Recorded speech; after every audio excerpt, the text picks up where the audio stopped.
Welcome back.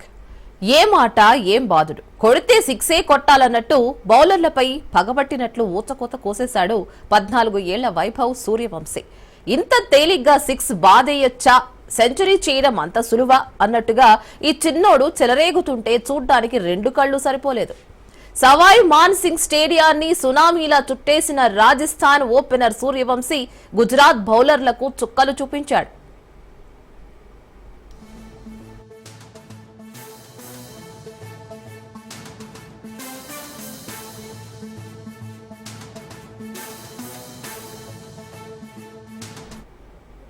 అలా ఫ్లిక్స్ చేస్తే బంతి వెళ్లి అభిమానుల్లో పడింది.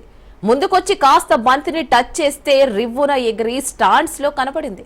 ఒకటా రెండా ఇలాంటి షాట్లు అతడి ఆటే హైలైట్స్ చేసినట్లుగా కనిపించింది. అతడి పవర్, టైమింగ్, దృక్పథం అద్భుతం. తానాడిన తొలి మ్యాచ్ లోనే మెరిసినప్పటికీ ఏడుస్తూ పెవిలియన్ చేరిన సూర్యవంశీ ఈ మ్యాచ్ లో గుజరాత్ బౌలర్లను మామూలుగా ఏడిపించలేదు. ఇషాంత్ శర్మ అని లేదు, కరీం జనత్ అని లేదు. ఎవరి బౌలింగ్ లోనైనా కొట్టుడే కొట్టుడు. అలవోకగా సిక్సర్లు బాదుతూ కొండంత స్కోర్ను కరిగించేశాడు.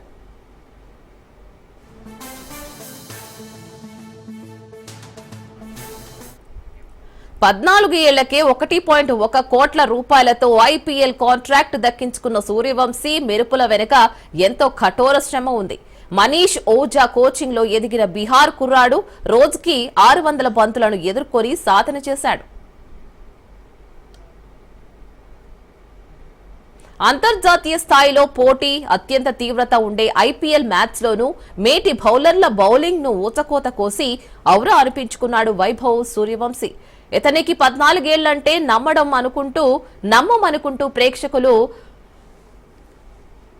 ఆశ్చర్యాలకు గురవుతున్నారు. ఇంకా మామూలుగా బాధ లేదు ఈ రాజస్థాన్ రాయల్స్ చిన్నోడు. బౌలర్లపై నిర్దాక్షిణ్యంగా విరుచుకుపడుతూ 6లు 4ల మోతతో హైలైట్స్ ను తలపిస్తూ కేవలం 35 బంతుల్లోనే శతకం బాదేశాడు. ఐపీఎల్ చరిత్రలోనే రెండో అత్యంత వేగవంతమైన సెంచరీని నమోదు చేశాడు. ఫలితంగా 210 పరుగుల లక్ష్యాన్ని కూడా అలవోకగా ఛేదించి గుజరాత్ ను చిత్తుగా ఓడించింది రాజస్థాన్.